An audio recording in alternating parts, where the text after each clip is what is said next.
our real estate tip of the month. Yeah, so this week, tip of the week. This week's tip is when to legalize your basement. And Tim, we were just chatting about it. Let's just talk about how many basement suites are estimated to be out there in Calgary, first of all. Yeah, so in Calgary's secondary suite registry, which is, you can go online, you can check it out anytime, you find out where these legal suites are. There's just over 6,000 legal suites, and it's estimated that there are 35,000 illegal suites in Calgary. So we have a long way to go. A long, long way to go. And we get this question all the time. Do you have to legalize your basement suite? Well, yes, you're supposed to. That's the rule. But with that huge difference there, Tim, there are neighborhoods that have many, many suites, and there are suited properties that can be grandfathered in. Why don't you speak about that a little bit? Yeah, so a lot of these neighborhoods, if they were built at a certain time, people will have built these houses with the suite in there on purpose. So a lot of these raised bungalows in some older areas, we went through one in Canyon Meadows with one of our clients where it was there was a bi-level, and it had a suite up and down, and it was purposely built that way back in 1960. So when she went to the city, she had to dig up a lot of documentation, but she didn't really have to do a lot to legalize the suite because it was built as a suite. So she just really had to provide documentation that it was built as a suite, then she got her sticker. So to have some of these properties that have very nice suites in them that were purpose built like that, they're not in the registry because they were built a long time ago, but you don't really have to legalize those right away. Yeah, because they're sort of grandfathered in. The city knows about them.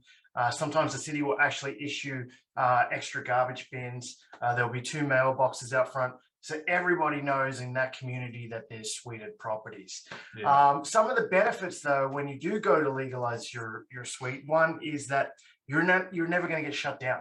Yeah. So that is something that we've seen over the years, Tim, where our investors have got caught out.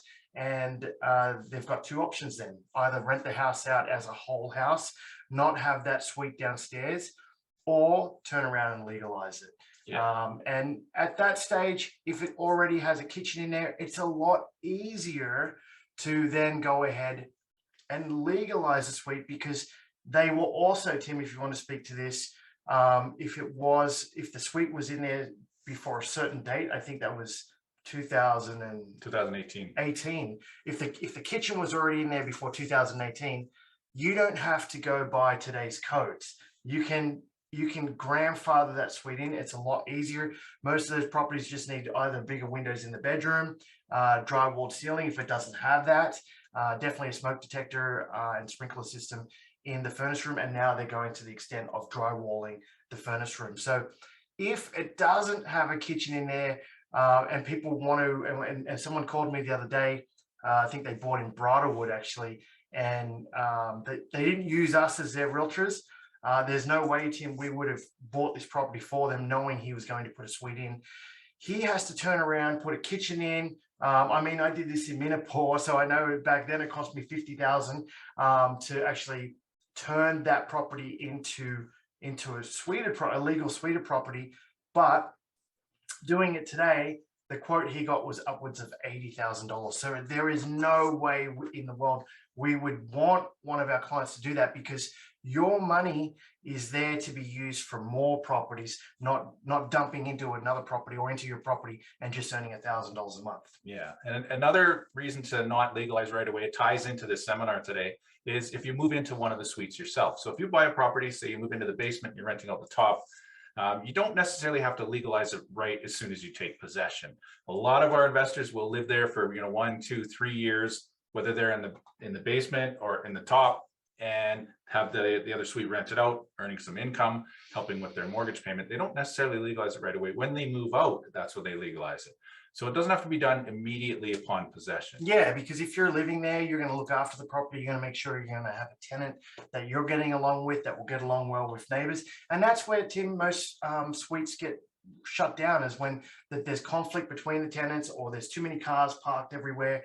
So there's certain requirements, Tim, that we even look for when we're looking at illegal suites, just so we know it's all going to work for our clients. Yeah. The last main reason why we're pushing all of our clients to turn their suites into legal suites, if they decide to do that, is simply because the banks now will use two sets of rents. If it's illegal, they'll only use the top, the main floor rent. They won't calculate both sets of rents. And when they do calculate both sets of rents, it will help your income get approved for more mortgages. So it will help, it will boost up your income so you can qualify for more properties. And that's how our young people, and this is why this seminar is so great, Tim, are getting ahead today on their second, third, fourth property. Yeah, so when you're climbing that property ladder, you're going to want to legalize each suited property as you move up, just so that you can use all of that income to help you qualify for the next one. Yeah, if you've missed our tips of the week, our recent tips of the week, just go to our Crew TV YouTube channel.